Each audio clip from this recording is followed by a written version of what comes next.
Hey, you party people, it's Ned Crash. Welcome to Ned Consumes the World, technical episode 3 now. And today's episode with Kurzad Gaming. I hope I'm saying that right. Not Kurzad, but Kurzad, right? Yeah. It's Kurzad. Kurzad. Oh, okay. Yeah. Right off the bat, correcting my American accent. Yeah, where does that name come from? So how'd you get started with it? Um, my favourite character and most used character was Kurzad Deephot from Raid Shadow Legends. Oh, And okay. it just, everybody started calling me it because literally every single fight I would use him. He's Void, right? Is he a Yeah. Void Dwarf?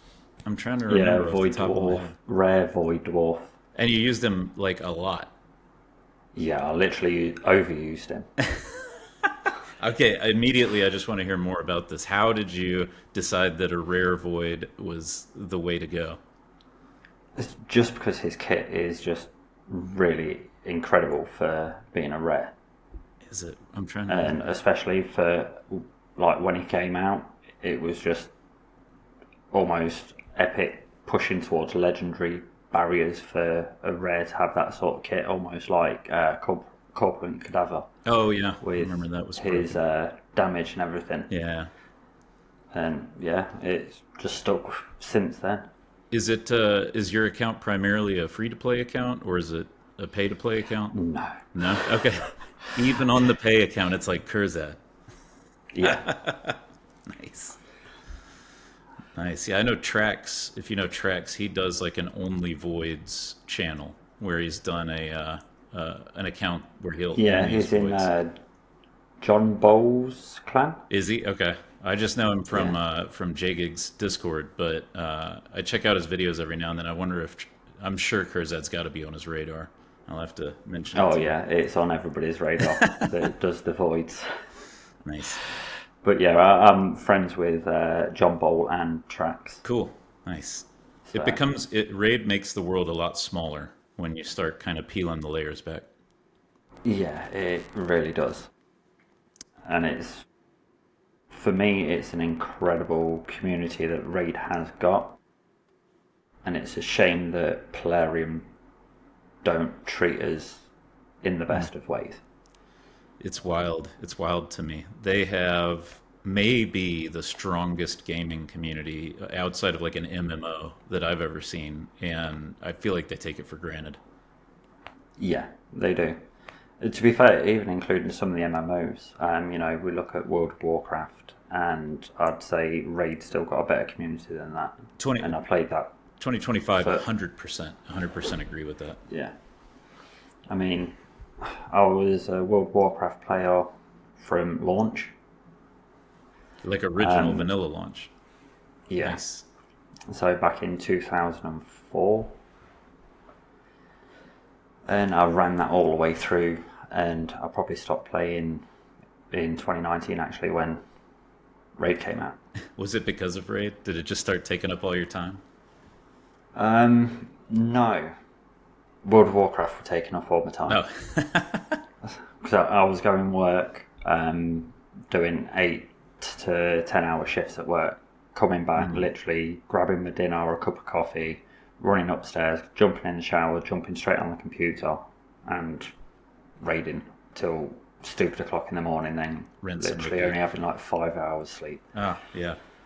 So Games will do that to you. There's a lot of games out there. I mean, to an extent, Raid will do it to you, but at least with like with the Godforge Alpha recently, there's a lot of stuff you can do just by setting farms, and letting the yeah, game play itself for you. So, how'd you decide to get into the content creation thing? I was helping a another content creator out actually. Build his channel up. I come across him on YouTube. He only had at the time a really small community. I think it was something like 30 members, subscribers even on YouTube. And I was just helping shoot content ideas at him and helping him like plan out his videos. And eventually him and another one of his mates, who Mr. Burrito Slayer, Great name. Yeah, he was quite a really good raid player before he left, and quite a big content creator. They both turned around to me and it's like, look, you got to do this yourself and stop helping everybody else. Just help yourself. And then did that So, manifest at first as Twitch no, it started on YouTube. on YouTube? Okay. Yeah, but for some reason, when it come down to ideas for myself, I was struggling with what to do. Oh, It just seemed like everything had already been done by that point. yeah, yeah. So I was like, right, I'll jump on Twitch and just start putting in the hours there. Start streaming. Yeah. Yeah. Has that been better? Like in terms of giving you content to play with or giving you the freedom to do more and be yourself more? The freedom, yeah. I mainly started my Twitch this year during the Hell Hades free to play challenge. Oh, cool. And yeah, I've just literally grown from there. Nice. So And you streamed the both out or all three alpha waves no, I was only in the wave 2 and 3. in 2 and 3. Okay, same as me then. Yeah. I was on holiday for wave 1, unfortunately. Well, that's the best excuse you can have. Let it all go. Do some traveling. Yeah, that's it. So how did you find it? Did you enjoy Godforge as much as you kind of were hoping to? More. Oh, I don't know what it is, but I'm drawn to it more than I was initially drawn to it when I first started playing Raid. There's loads going off, and I just like that because my mind can concentrate and dip into all these different areas and figure things out and start number crunching and everything like that. So I love it. yeah. The theory crafting that's been done just in these first two waves is wild to me because it's such a limited use case. I guess it's such a limited goal that we had each time. Yeah, So there's a lot in service of that. But like thinking about some of the people who won the competition, like Unbound Sage was saying right from the get-go, I have a plan that I'm going to enact to get all the stars. And he had kind of detailed out what heroes he needed in advance for which levels to get there. And he ended up getting there first. He like had it yeah, spreadsheeted out and figured it out. yeah. During wave 2, I completed it 2 hours before turn off. Oh, pushing it right to the end. Yeah, I was just enjoying trying out all the different champions, going through all the different rares, seeing where I could use them and their kits, and then again with all the epics, and it was just really intriguing. The whole game, I just want more. Yeah, yeah. I've never seen anybody roll it out the same way. I mean, certainly there's been alphas and betas and all that, but the way that they created a game within a game for the alpha and then gamified it with prizes. Now you've got this like Yeah, legion of people that's just waiting. That's like, okay, when's the next thing? that's it.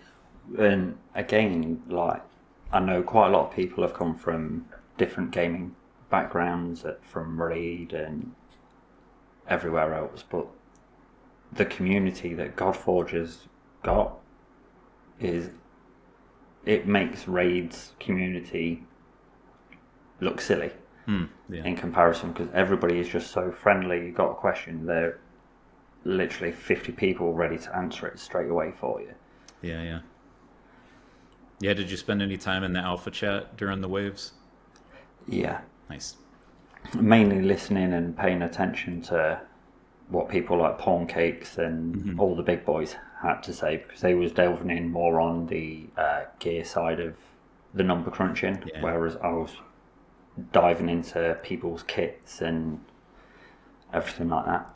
what were some standouts like when you were thinking through number crunching and the strategies and whatnot? Like, do you have a Kurzad immediately equivalent in Godforge? Marina. Maria or Is it Maria? the rare It's that the just destroys yeah, ISIS? Yeah, yeah. yeah, yeah, yeah. Sh- Whether she's broken or not, her kit was just the standout for me. Yeah, That is the Kurzad that I was looking for. nice.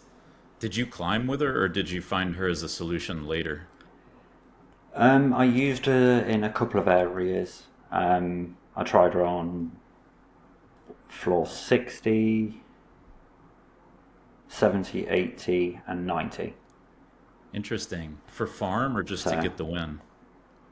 uh, to see how she was dealing with the Awesome. different bosses. Gotcha. And in all fairness, she's definitely worth it.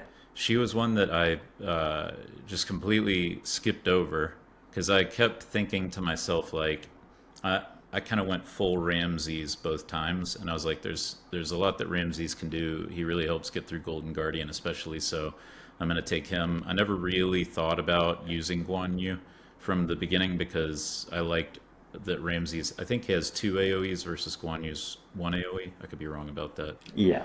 Um, Yeah, he has the two AoE skills. So, but then you'll pick up the other two, and you start working with them. And Maria just kept getting fed, kept getting fed. I never paid attention. And then I finally, when I got stuck on 149, somehow I got past the other 140s without her and without Zeus.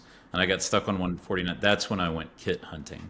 And I was like, all right, who is a kit Yeah. that can deal with this? And when I saw the buff scaling, I was like, ooh, let's try this out. And then I was like, I should have just climbed the whole dungeon with her. She's ridiculous. She really is. And it's going to be interesting when we get access to the full game on where else I can implement her. Yeah. And another 140 characters roughly at launch that we don't really know a lot about right now. Yeah, that is also true. Did you look at any of the Wukong stuff that came out last week? I did, yeah. I did make a video, Oh, okay. um, Nice. but just as I was finishing it off, my computer crashed and I've lost everything. Oh, So it's like, no. yeah, okay, I'm done with it. Oh, no. Is that the computer we're recording on right now? Yeah, Right. I had a separate hard drive fail, so I've ripped it out and replaced it. Ah, okay. Back to it then. So, yeah, Dang. So you lost all the to work worry that about was now. on that hard drive? Yeah. That's one of those nightmare scenarios. Yeah, Oh, I've been making a lot of videos lately that are kind of all over the place. And one thing that I just noticed, I'm using DaVinci. I don't know what you use for your editing, but I've just started using DaVinci just started using myself. DaVinci. So Yeah. one thing I just learned is if you move a file after you've started the project with DaVinci, it loses it. So like all the projects that I've finished that I exported, I was taking the footage and putting it somewhere else. And so I can't now go back and edit those projects because DaVinci lost track of where the files are. So, Yeah, I've got mine being saved once they're complete onto a NAS drive. hmm. But to start off with, obviously, they're all on my main computer, so oops. Ah, well, we come out the other side. I mean, the Wukong video was one option. There will be plenty more leaks happening. Yeah, that's it. But yeah, his kit. So he has the double hitter AOE on the core, right? That's what he has. Because when I looked at him, I was like, Yeah, this is PvP, not Blender, but I guess it could be Blender, but race, whatever the term for that is in Raid, like just the Arbiter go first team. yeah, speed lead. Speed lead, yeah. That's immediately what came to my mind when I saw him. Is like, okay, I just want to double smack people in PvP with it. Yeah, his kit does scream PvP, and also be decent wave clear. Yeah, Obviously, it's going to depend on how well his multipliers are, right. but essentially, definitely think he's going to be a solid wave clear and PvP champion, as he is in Raid. Raid. Yeah. I Wukong wise, just in general, not a huge fan personally. And it's not like I dislike him. It's just I never get excited like other people do. It seems like some people just go out of their minds when they hear about a Wukong game or a Wukong character.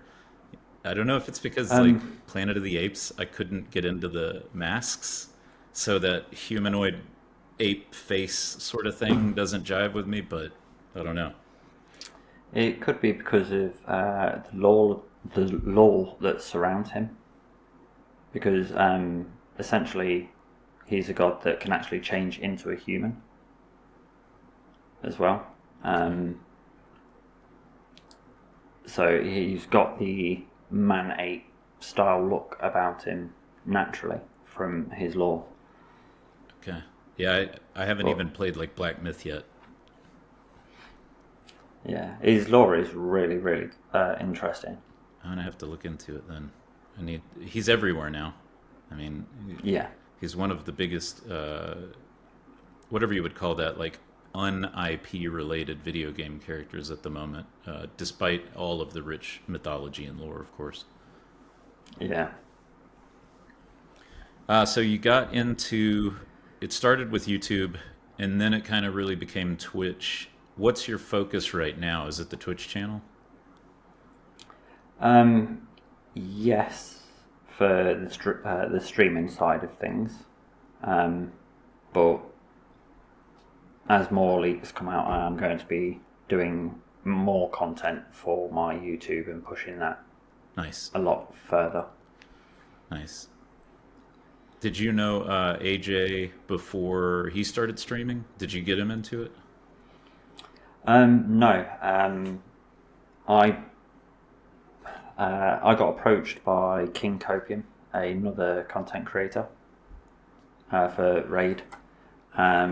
He was looking to bring his clan into my cluster, and he brought in a few other content creators in with him, AJ uh, being one of them, Gotcha. and yeah, we just hit it off from there, really.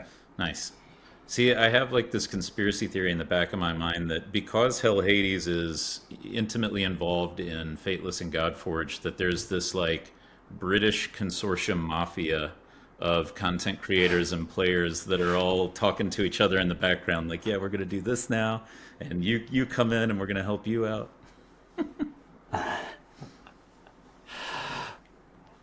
I don't know about Can't that side of things, can't but comment. Can't comment on the Hell Hades yeah, mafia. I've got to keep the Illuminati down. Yeah, yeah. I was telling Sneaky, I was like, the first two Godforge creators I ever saw anything from were Ragewood and Sneaky, and it's like they're both UK. So okay, I see what's happening here. Yeah, that's it. What part of the country are you in, roughly? So I'm in the middle, In the smack middle. bang. Yeah. I told AJ and I've told Sneaky before too. It's like UK accent diversity fascinates me. Um, Oh, it's for this tightness of crazy. the geography to have like basically 100 roughly accents all around is wild. Yeah. And you can hear the differences, right? Oh yeah. I can literally just travel 20 miles away, and there's already an accent change. Yeah.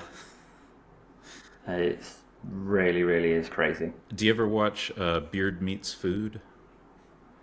Yeah, So I do. he does the accents too, right? Like he'll drive to a town and then he'll try to mimic it. He tries. Yeah, tries. Take the mick or something like that. Is that the phrase? He Yeah, takes the mick on it. yeah. I think the hardest one that most people struggle with is Geordie. Geordie? Yeah, Where's that one from? Newcastle. Newcastle. Okay, I know the beer.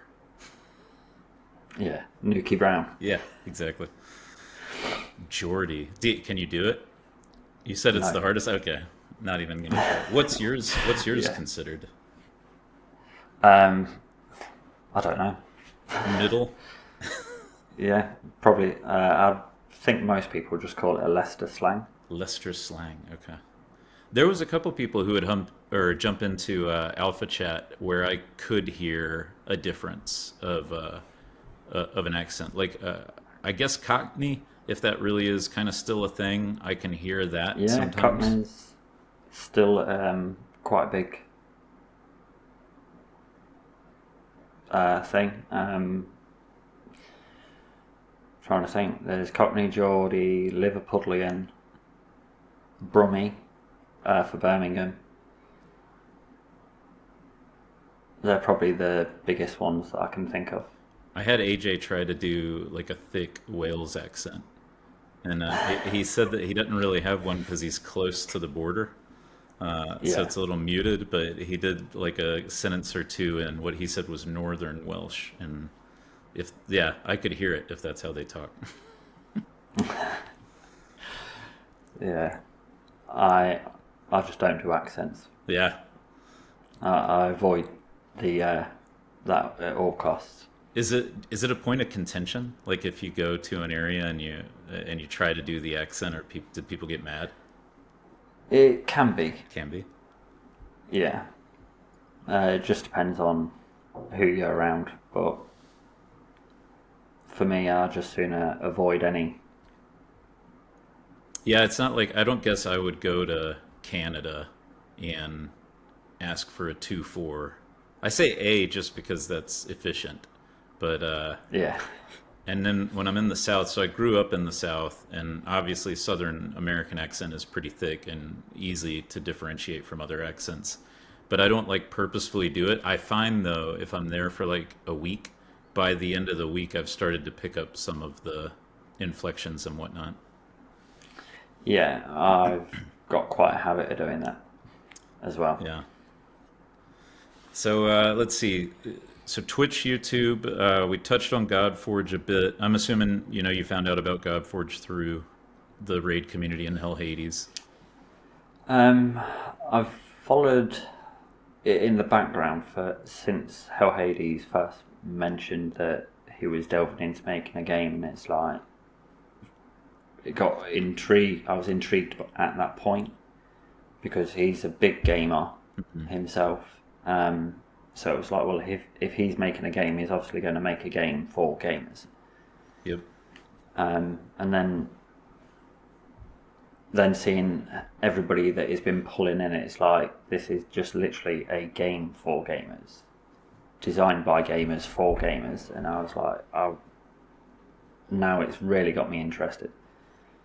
Yeah. Especially with how I mean, Raid is a good game, right? How good of a game Raid is. Yeah, I think in the gacha world, it's my favorite that I've ever played. So for them to, use that as the springboard, and I think there's maybe a lot of people who are afraid that it's just a clone, it's just another raid clone.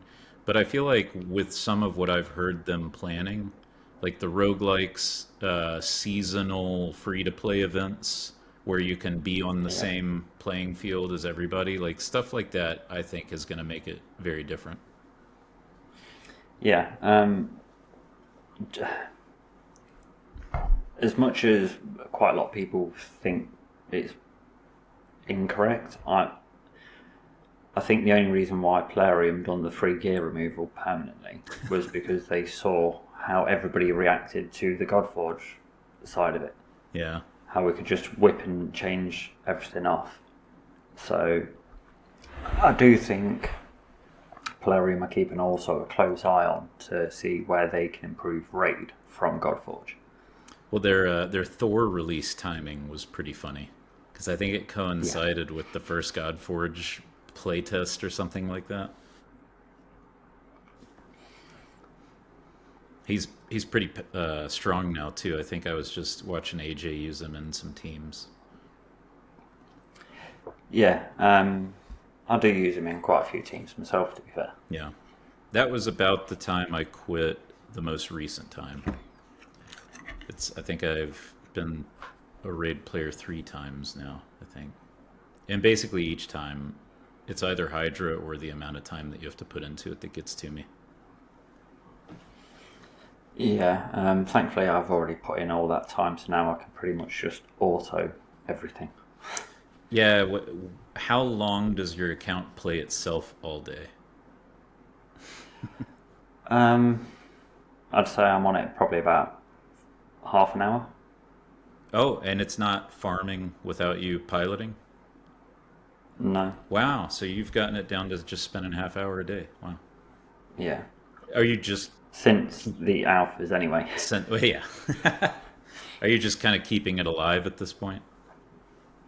Yeah, Yeah. I'm just waiting for Godforge. Yeah. Literally, I'm saving everything ready for Godforge. Nice. Oh, it's gonna be so much fun, dude. That beta, I think like each alpha wave, it got more and more crazy. That beta is just gonna be wild. Yeah. I told AJ I'm gonna have to take the first week off work between content and playing the game. Yeah, I think I'm just going to do the same, to be fair. So, what other gaming has been, and it doesn't have to be video games, right? But it can be. What other gaming has been, a part of your life, or something that you were really passionate about? Um, it pretty much was World of Warcraft that was my main go-to game. And before that, it was Rainbow Six. Interesting. I can't remember what the exact game was, but I know that my computer was awful at running it. The How did you go from Rainbow Six to WoW? Because that would have been your first MMO then, right? Yeah. So somebody had to convince you, I'm guessing. Um, no, I just saw it and I like mythology and I like fantasy anyway. Because I was, as a teenager, I was into Warhammer, Oh, cool. Yeah. tabletop. So I was like, well, this is a game that's pretty much Warhammer. Yeah, you're So totally right about that. The inspiration in World of Warcraft was yeah, Warhammer back. Yeah. so it was like I want to give it a go, and then yeah, it just literally grew from there. What role did you kind of settle on in the early days? My first was a Blood Elf Paladin, Okay, yeah. And did you tank or or DPS or? back in vanilla, a Lolladin. Yeah, like, I mean, you could still tank some things, and you could still raid heal. Yeah, the mobs outside the raid. Yeah, I liked Belfodin. I mean, um, oh shoot, what was the name of that expansion? Burning Crusades. Bur- Yeah, Burning Crusade. Blood Oath Paladin was so much fun in Burning Crusade. I think maybe the most fun I've ever had in WoW was Paladin bombing. Well, I was one of the first people to actually solo a Fel Reaver in the Burning Crusade. Oh, cool. And at the time, you So weren't recording footage, right? So it's not like you made a video. I did actually Ah, record it. that's Yeah, awesome. That's awesome. Did you put it out there somehow? Because it was kind of pre-YouTube, wasn't it? yeah, it was pre YouTube, but I've got it somewhere about. That But you'll have to upload that to your YouTube channel at some point, just out of the blue. Nobody's expecting it, and you're like, you could even probably say world first and have somebody prove you wrong. I believe I was the world first. That's awesome, dude. That's Because I was literally 100% uncrittable. Um, I just couldn't take damage from it. very cool. And so it took So, forever, didn't it? roughly about an hour. Nice. Did you ever Of play? literally, Did you ever play Final Fantasy 11? no. So I didn't play any of the Final Fantasy series. yeah, yeah. That one was a little weird too because it was their first MMO. It was before 14, but they had I'm trying to remember now if it was pre-WoW or not. Anyway, they had these boss fights that lasted just egregiously long, just ridiculous fights. And I remember I had friends who got to a high level rating in Final Fantasy 11, and they would set the raid up to where people logged in and out of the fight. So it was like, we know we're going to be fighting this boss for 16 hours. And so here's your Oh, schedule. jeez. And it's like, somebody backs out of the fight, logs out, somebody logs in, gets in the fight. But it's not like they can leave the fight. Yeah, that's a bit too much. Yeah, those days I think are gone. An hour fighting a Fell Reaver is an approachable long-term goal. Yeah. But to be fair, from there I then went on to spending like 4 to 6 hours raiding in a clan, trying to push Yeah. for world firsts and everything like that. So So your clan was competing.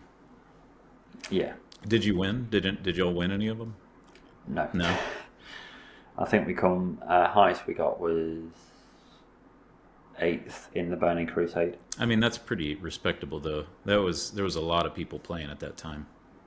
Yeah, I never even did the Illidan fight. After even after Burning Crusades Classic came out, I didn't last long enough for the raid to get released. yeah. And then obviously when Wrath of the Lich King came out, I believe we got eighth again there. Nice. So Did you play Classic? vanilla classic. Vanilla, Yeah. but not the re-release. No, Yeah, okay. Because you I've said not gone back. that's the right thing to do. Although I have been asked many times, I'm not going back. Yeah, yeah. I still own all 4 of my accounts, but You log back in and realize somebody's like gold farmed you out. I did leave with gold caps on all my characters. So I didn't even realize there was a gold cap. yeah, there was. It got increased, but because originally it was something like 1 million, or just 1 silver below 1 million. Did you ever go back to first-person shooters? I went into Fortnite for a little bit, Yeah. and I competed in the Friday Night Fortnite Cup. So you were consistently being able to get a first place finish. Yeah. Nice. But I don't know, I just fell out of love with Fortnite rather quickly. It, despite the amount of content that they release, it is the same game loop essentially, over Yeah. and over and over and over and over again. Yeah, it's just basically different map, different guns, that's it. And I got bored really quickly. Yeah. Yeah, the last competitive game I played was Predecessor, which was like a remake of Paragon, 3D MOBA. All right. And everybody says this about every MOBA, but the community is so toxic. It's so like just people yelling at each other. And whenever I game, it's like I just don't want that in my ears, Have you ever been in the Unreal tournament Mm-mm. community? They're vicious. And then of course there's like an 8-year-old, cussing you out on the other side, and you're just like, what is happening? I had that on Fortnite. Yeah. That's funny, man. One thing I talked about with AJ a little bit was Warhammer is kind of interesting to me because I haven't been to England or Wales or Ireland, but I've been to Scotland a couple of times. And when I was in Scotland, I saw Games Workshop shops, and just in a small town, I think, is it Perth is north of Edinburgh. Yeah. And I'm just like, well, they have a neighborhood, not just like a comic shop, but a Games Workshop, like corporate location. And I guess this is quite common in the UK. And growing up, I was aware of Warhammer and like miniatures, but I never played. But later in life, when I started seeing that, I'm like, this is kind of a distinctly UK fantasy, essentially. Yeah, it's massive over here. I used to go to like big, massive meetups where there'd be like 4 or 5 thousand people, Wow. and they'd have just all different tabletop setup so you can play with random people, bring in your own like teams and play, or they'll have painting areas and literally everything to do with the game was there. It did, and is it still that way? Like, is it still that way today? Yeah, It is. Interesting. yeah. There's still some really big meetups. I think the biggest one, there's almost 7,000 people go to it. And does your community have a shop as well? We used to. It closed down a couple of years ago during COVID. Ah, It closed down. So the nearest one to me now is about 20 odd miles away. well, still, 20 miles is. Yeah. I got to drive 20 miles to my gym. Yeah, no, that's you mentioned you had been into it as a kid and then kind of transition into video games. Do you ever still play at all, even with your friends, or do you still have all your miniatures? No, I got rid of all my miniatures. I do help one of my mates who still collects them and paints them. And paints. I'll go around his, have a coffee, and we'll sit there painting a couple or whatever. Was that attractive to you, the prize in Godforge to go to Vegas and learn to paint with the sculpture guy? Um, it would have been nice, but I was never chasing the Vegas prize. Hmm. So again, I was just more. I wanted to be in the top 1,000 Yeah.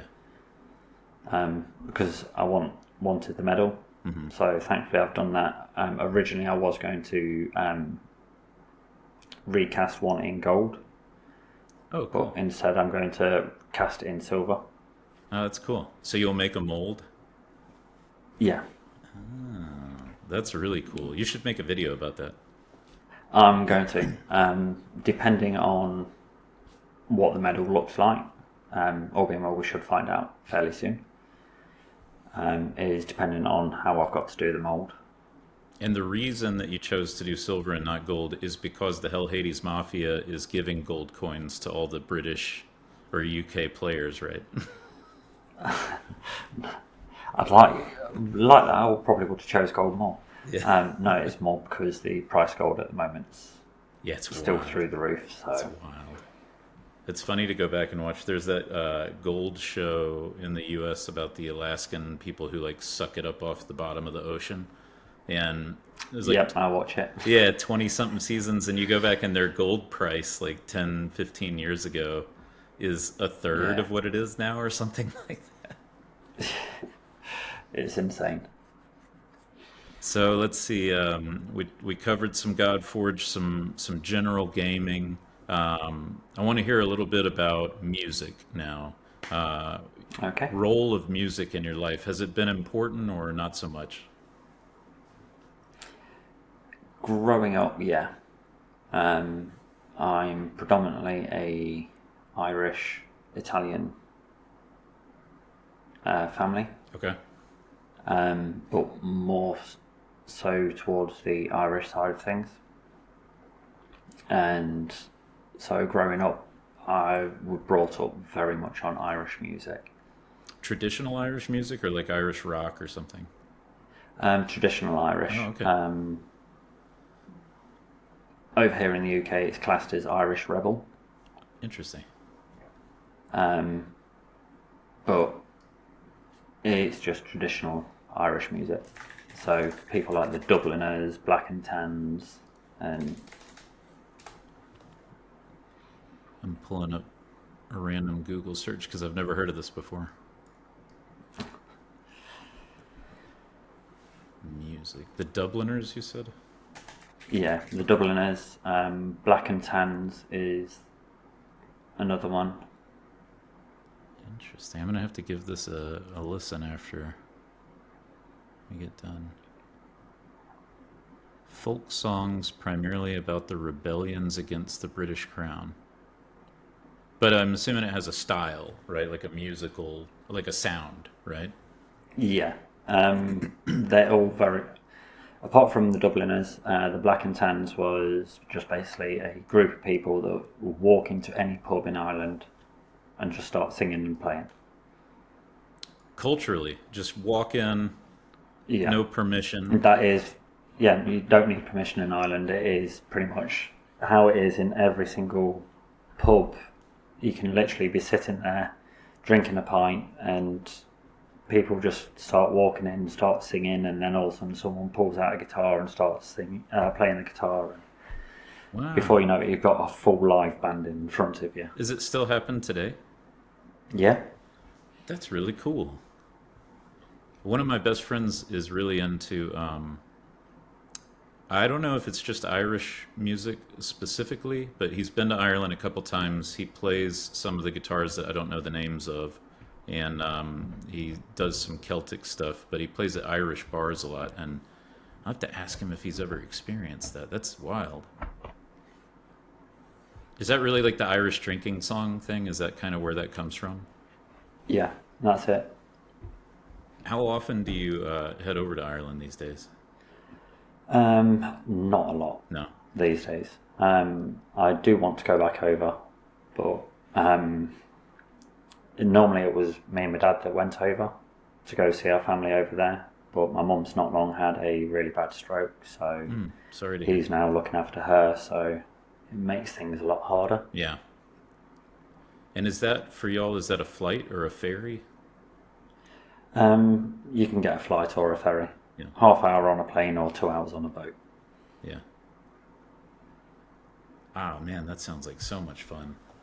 The stuff that I got to do in Scotland was cool, but it's like now that I've done it twice, I need to see other parts of the kingdom for sure. Yeah. Southern Scotland, well, all of Ireland even, is beautiful. But I'm predominantly from the south, from a place called Waterford, or well, Kilmore Key in Waterford, and it's stunning down there. So did you grow up in Ireland then? No, Oh, okay. I was born out in the UK. Parents were from Ireland. Did they have strong Irish accents? Yes. But I don't, I mean, again, I'm not good at all the different accents, but I don't hear any Irish in your accent. Uh, Lost all Irish and all Italian Yeah. in me. Oh, did they teach you Italian? Did you learn some Italian? I know ciao, that's it. Speaking wise, I can understand a fair bit. My auntie and uncle predominantly only ever did speak Italian in their household. Nice. I went to Luxembourg once, and I went to a cafe to get like a cup of coffee. And of course, it's Luxembourg, so you never know what you're going to get when you walk into any business. But they had signs on the wall, and of course, they didn't speak English. They had signs on the wall, and it looked to me like Spanish, but it was like wrong. It was like wrong Spanish because I speak some Spanish, so that was my frame of reference. And I was like, "What is this language? Is it Italian?" And I got on Google, and I'm looking, trying to like translate things to see what language I should try to speak with the cafe, and wasn't Italian. And I was like, "What is this?" And finally, it was Portuguese from Portugal. Was And I knew some Portuguese, but I knew it from Brazil, not from Portugal. So it's Yeah, written differently and all. slightly different, isn't it? Yeah. Yeah, that's something you'll deal with a lot more than us, obviously. All the different languages and businesses and whatnot. Well, I mean, that's really, honestly, a cool transition into culture, that Irish pub song. Would you ever start it? Did you ever go in and just start singing a song? No. Not even? If I'd done that, I'd clear the pub. Not even after a couple of beers?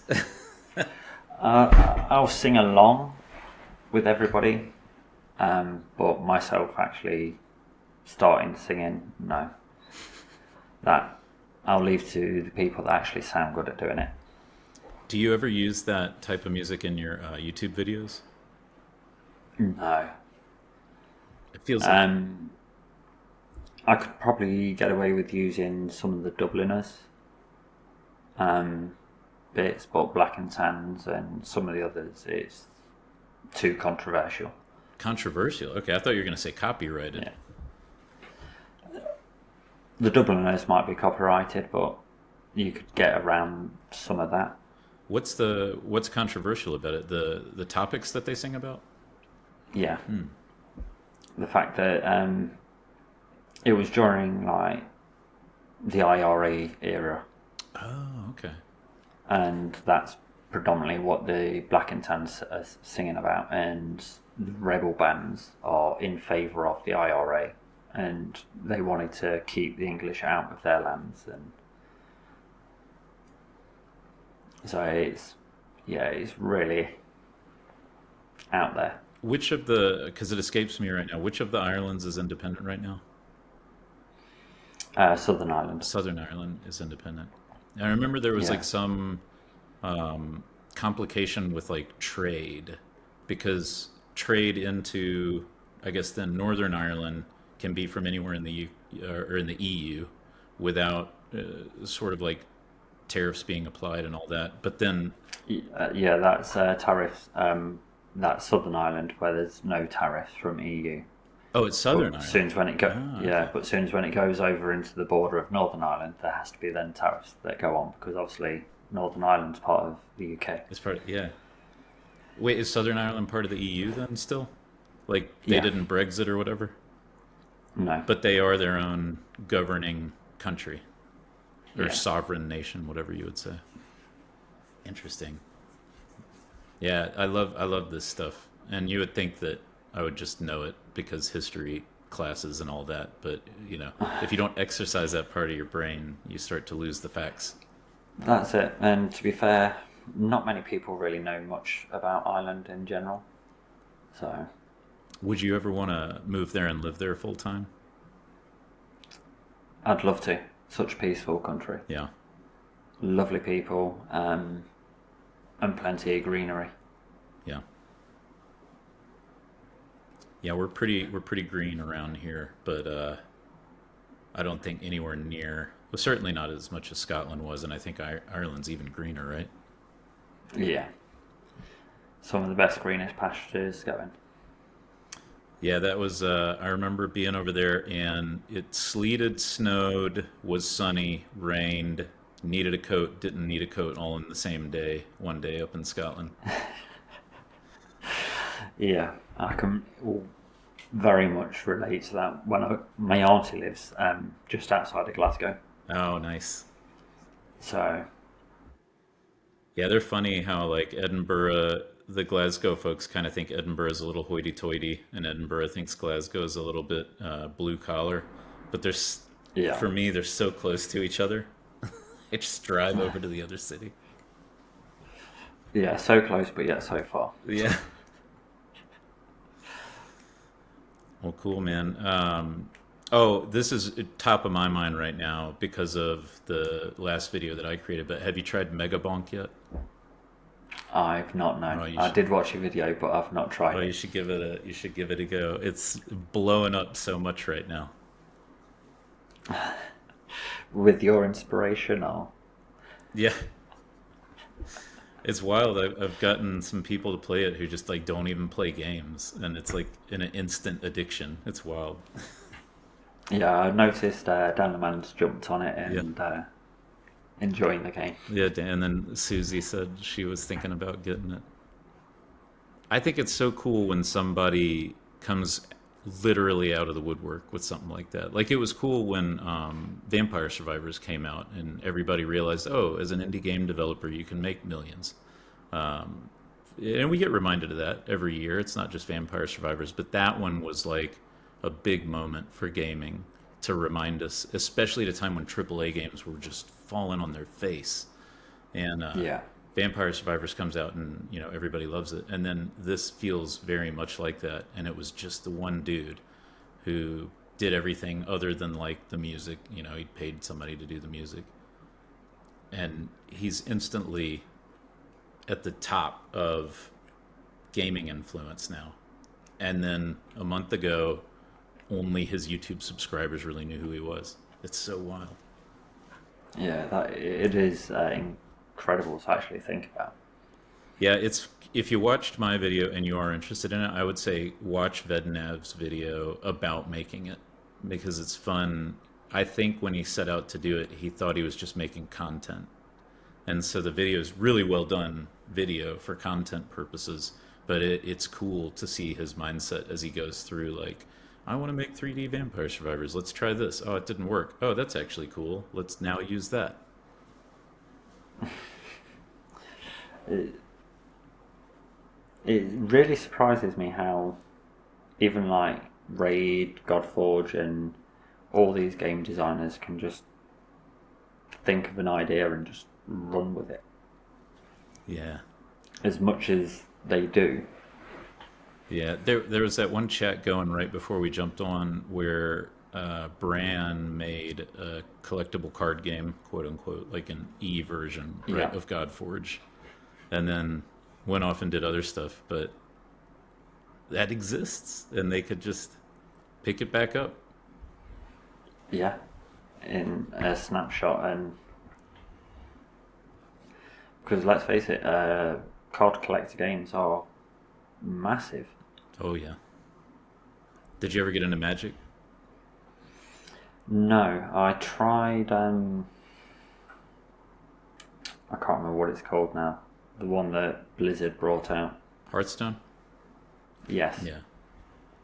I just couldn't get into it. Couldn't get into it. Yeah. Yeah. I played that one. Well, yeah, I mean, I guess it would have been a natural progression because it had the WoW kind of IP behind it. Yeah. I played that one for, I don't know, 6 to 12 months and then got out of it. And when I tried to get back into it, it was like too big, which was weird to think of, right? It was like I had missed sets that were coming out, and now there were so many sets, and I didn't have the brain anymore for it. I'd lost all that knowledge, so it felt intimidating to try to come back to it. Yeah, I think I only tried it for like a week or two, and it just weren't sitting right with me. Yeah, yeah. What was it that you were playing on Twitch recently that wasn't Godforge? I've just been playing Total War Warhammer 3. Total War, and that's RTS Yeah.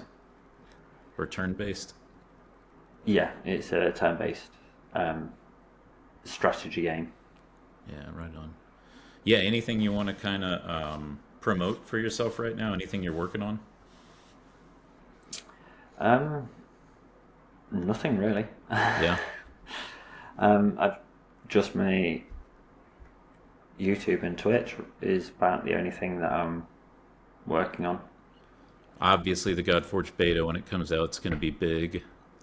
Yeah. And I think we keep an eye out for your leak videos now that your hard drive's working again, right? Yes. I will be getting something rigged up. I've got my mate coming around properly to sort me some sort of server or something out where I can just store everything on Oh, get separately. a safety net backup. Yeah. Nice. And then was there any culture thing that you wanted to talk about? That the Irish drinking song stuff is awesome. Like I'd never learned about that. But was there anything like top of mind that you were thinking of before we went down that rabbit hole?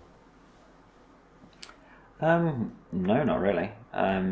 Culturally, it's just like I've been brought up like very family orientated.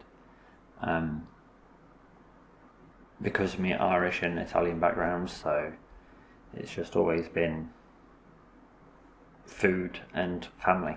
Nice. Yeah, yeah. Those are two good cuisines. I remember when I met. I think I was in like my early 20s, and I met a guy from the UK who was like one of the reps for Jack Daniels. He was like over there selling Jack Daniels in the UK, and I Yeah, remember best asking drink going. best drink. Is that what you said? Yeah. It's so popular. It's so popular. As long as it's single barrel, I don't like just normal Jack Daniels. It Oh has yeah. to be single barrel. Yeah, I agree. I agree. I would say Jack Daniels is a little lower on the tier list here, but it's just because everybody got into way too expensive niche, bourbons from Kentucky. But Yeah. I remember asking the guy because I hadn't even been to Scotland yet at that point in life. I said, "What is like the food from the UK? Like, what's the UK known for, like food wise in the world?" And without missing a beat, he's just like curry. And I was like, Yeah. "Isn't that an Indian of Indian origin food?" No, we made our own two curries, the tikka masala and the chicken korma. Those are British originals. Yeah, Interesting. because we couldn't take the The heat, Indian spice palette. the spice palette, yeah. So, There's a lot though, like especially watching Beard Meats food. There's a lot more than that, like blood pudding, blood sausage, all of yeah, that. black pudding. Black pudding, sorry, Yeah. black pudding. The way that y'all do breakfast with beans and mushrooms and all that traditional breakfast is that's we don't do that. Uh, it's the only way to do a breakfast. Yeah, Beans, tomatoes, hash brown, sausage, bacon, mushrooms, black pudding, white pudding, it's so much food. It's like when I was in eggs. Scotland and I ate breakfast, I wouldn't eat again until dinner. Just skip right past lunch. Oh, no, 3 meals a day. Right on, man. Well, we can probably, call it here. Check out Kurzad's Twitch and YouTube. Sad that we didn't get the Wukong video, but we'll get the next one. And anything you want to say to close it out? Um, Thanks for having me. And that's about it, really. Oh, no, my pleasure. Thank you for joining. I know AJ was excited that both of y'all were going to get to come on kind of back to back. So I'm really glad that the timing worked out where we could do this. Yeah, no, I really appreciate it. Yeah, absolutely. All right. Well, everybody, thanks for listening. This has been Netcrash and Kurzad Gaming. We'll see you next time. Peace.